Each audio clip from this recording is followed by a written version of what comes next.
I want you to understand something. Our disappointment tonight is not on you. It's on me. It's on me. I did not do well on Saturday night, so listen to this. That will never happen again. Marco Rubio, after his fifth place finish last night in New Hampshire, whole lot of media outlets, including Fox News, talked all about Marco Mintum after Iowa.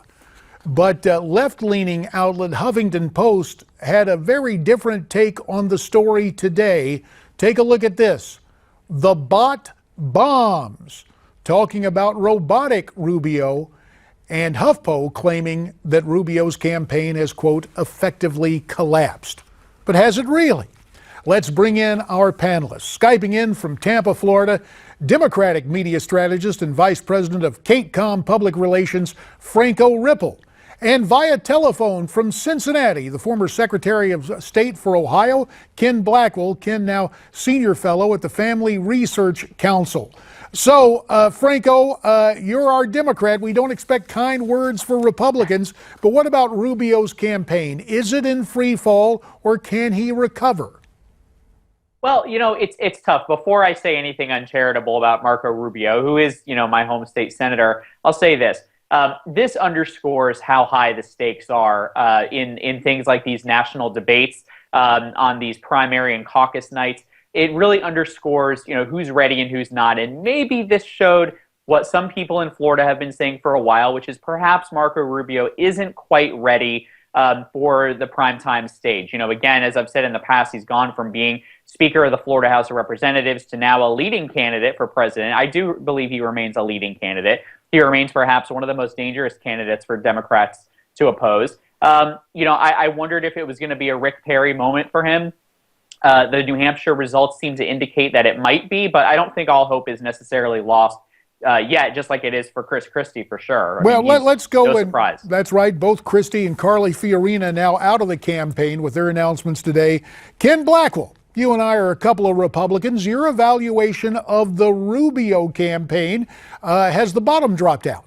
Well, look, my father used to tell me that dogs don't bark at parked cars. And so once he had that momentum coming out of Iowa, he had to know that they were going to come after him. Whether it was fair or not, all's fair in love and war. The fact of the matter is that he took a hit, and he will continue to take a hit in South Carolina. South Carolina is about 5 campaigns: Trump, Cruz, Rubio, Kasich, and Bush.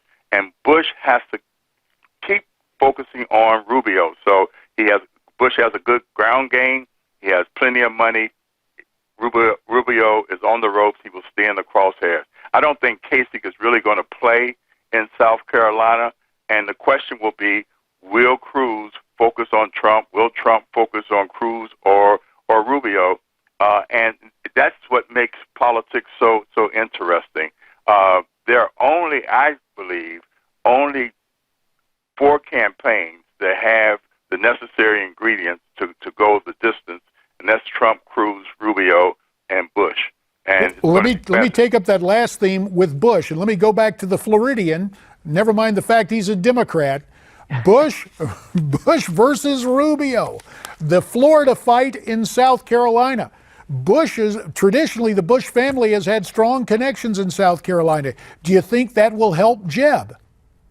I think it will. I think it will help him. Again, it's still going to be painted a little bit as an establishment versus outsider kind of year. And Marco Rubio does get the outsider credit for beating off the then establishment Republican candidate in the 2010 Senate race here in Florida. I think that Bush probably has a little bit better of ground game, perhaps. I don't know that for sure, just hearing that anecdotally. But I think it'll be close, perhaps not as close as it was in New Hampshire, but that was about as close as it gets. All right, let's go to numbers. Huge numbers last night for both Bernie Sanders and really comparatively for Donald Trump. But the biggest numbers, exit polling on honesty and integrity, 95-5. People who said that was important went for Bernie Sanders on the Democrat side. Our friend Dick Morris wrote a column saying that Hillary lost because she lied. What about it, Franco? Your take in 30 seconds.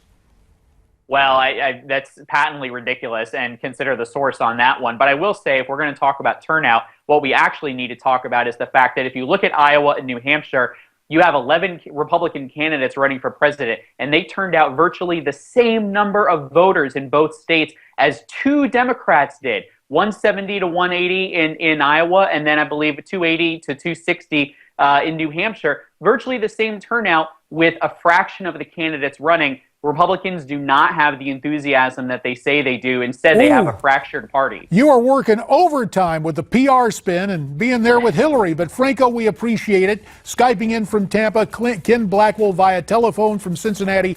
Gentlemen, you have our thanks. What's the mood from the RNC in the wake of last night in New Hampshire? We'll have that for you when we continue.